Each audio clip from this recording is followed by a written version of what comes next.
2 words, that is what stopped the room.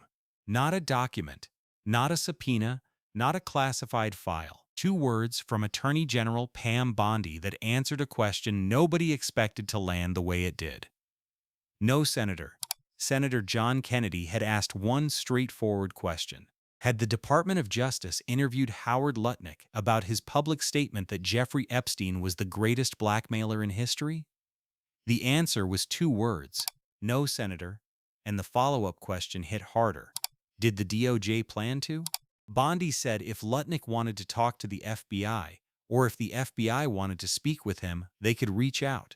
In a case involving one of the most documented criminal networks in modern American history, the Attorney General of the United States had just told a Senate committee that her department was waiting for a potential witness to come forward voluntarily. Watch this until the end. Because what Kennedy exposed in that chamber was not a single contradiction, it was a pattern.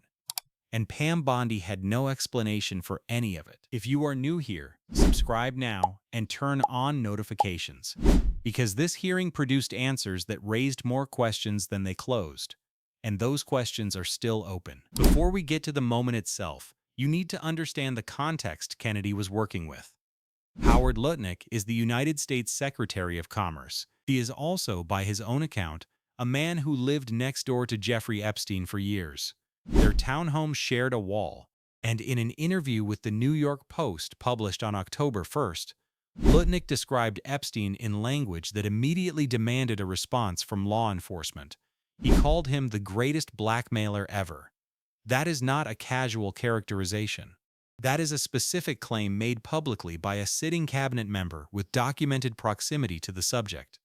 During that same interview, a reporter asked Lutnik how so many powerful men could have continued associating with Epstein when Lutnik himself had immediately recognized him as a predator. Lutnik's response was direct. He said they did not ignore it. He said they participated. He then described what he believed Epstein's method was: massage sessions, rooms that may have been recorded, compromising material used as leverage. To be clear, those specific claims remain unverified and have not been established in any court proceeding. But the fact that a current cabinet secretary made them publicly on the record in a major publication was precisely why Kennedy brought them to the hearing. Because if a senior government official makes a claim that's significant about a case that's significant, the question that follows is automatic. Has anyone in law enforcement spoken to him? Kennedy started not with Epstein but with a hypothetical that was more pointed than it appeared. He laid out a scenario. Suppose a special counsel at the Department of Justice wanted to obtain the phone records of a sitting United States senator. Kennedy paused on that phrase several times. A sitting United States senator. What would be required? Bondi walked through the legal standard. Probable cause for certain processes, good cause for others. A judge would need to sign off. Telecommunication companies could file motions to quash. Kennedy pressed the point. If a phone company received a subpoena for a sitting senator's records and chose not to contest it, they had better have a strong justification. Bondi agreed in principle.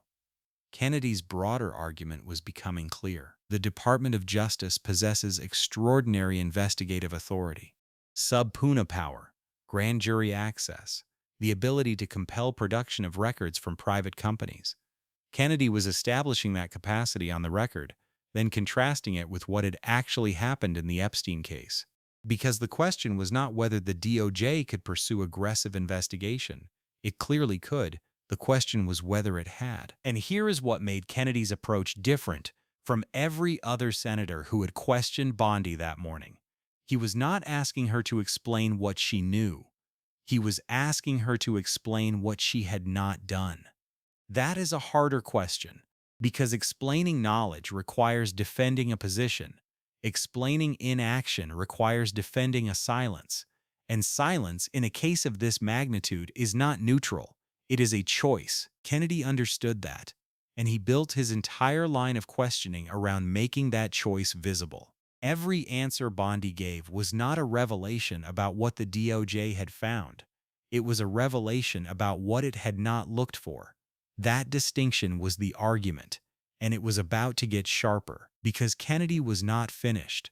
Not even close. Bondi acknowledged during the exchange that she had only recently become aware of certain aspects of what was being discussed. She said she had just learned about it, as had Director Patel. That answer compounded the concern rather than addressing it, because the hearing was not taking place in the first weeks after Epstein's arrest.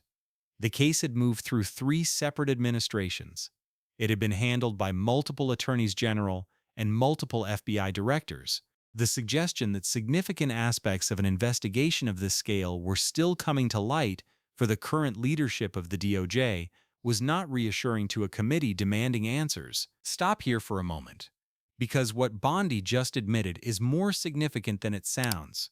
This case did not begin last month. Epstein was arrested in 2019.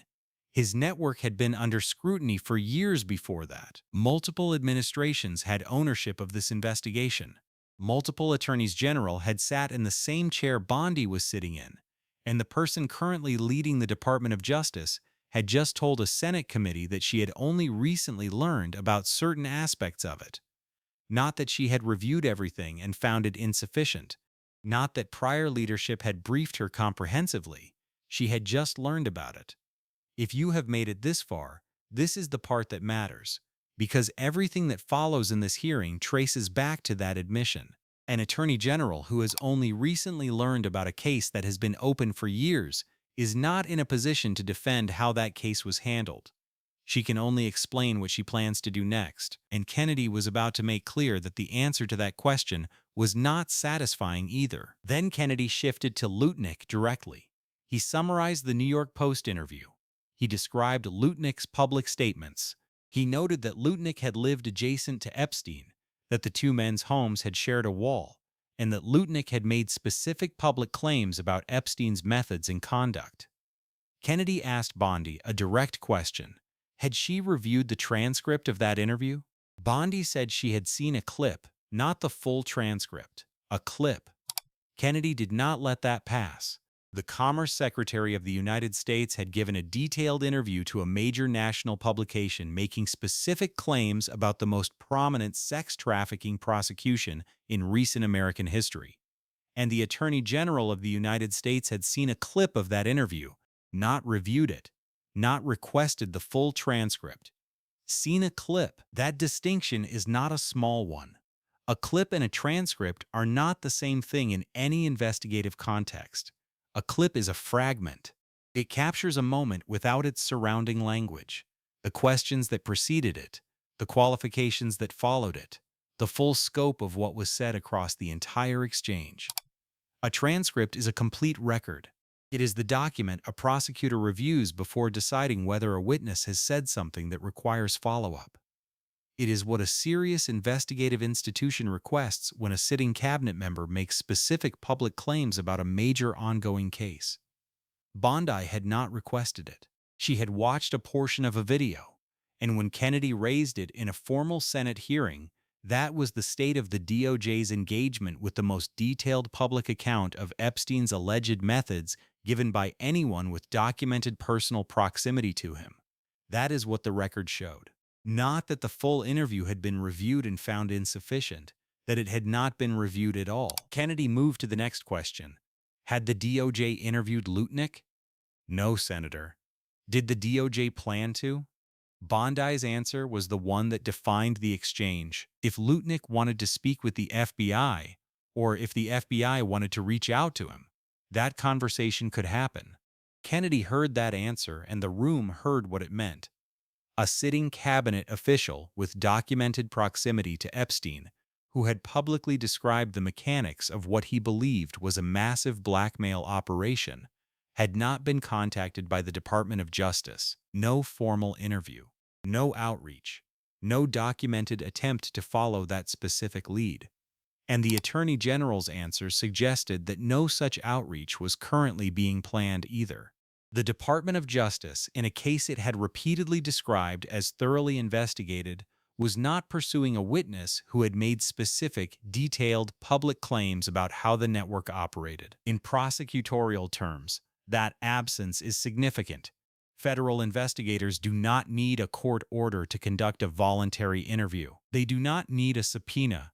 They do not need classified authorization or executive branch approval. They need to pick up a phone. Lutnik had spoken publicly. He had made specific claims in a major publication. He had not invoked any privilege or declined to comment. He had gone on the record voluntarily, with detailed characterizations of Epstein's conduct and methods.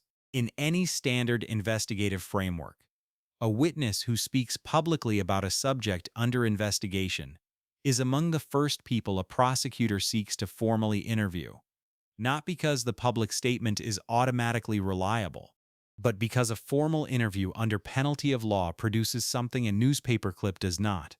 It produces a sworn account. It produces something that can be tested, cross-referenced, and if necessary, prosecuted if false. The DOJ had not taken that step, had not requested the full transcript of what Lutnik said, had not scheduled a conversation, had not, by Bondi's own account, made any concrete plan to do so. Kennedy placed that gap in the record. Bondi provided no justification for it. That exchange now sits in the permanent congressional record without a response that accounts for the decision. The pattern Kennedy was documenting extended beyond that single exchange.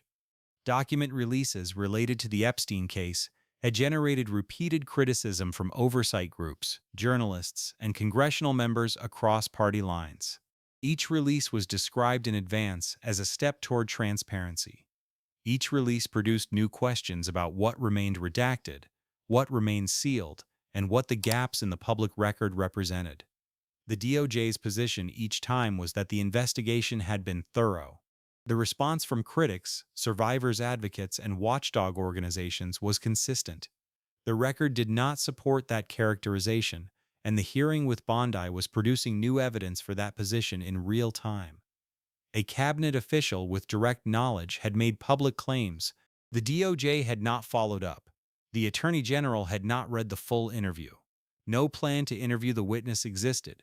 These were not allegations about sealed documents or classified materials. These were admissions about basic investigative steps that had not been taken. Kennedy's hypothetical about the senator's phone records was doing something specific in this context.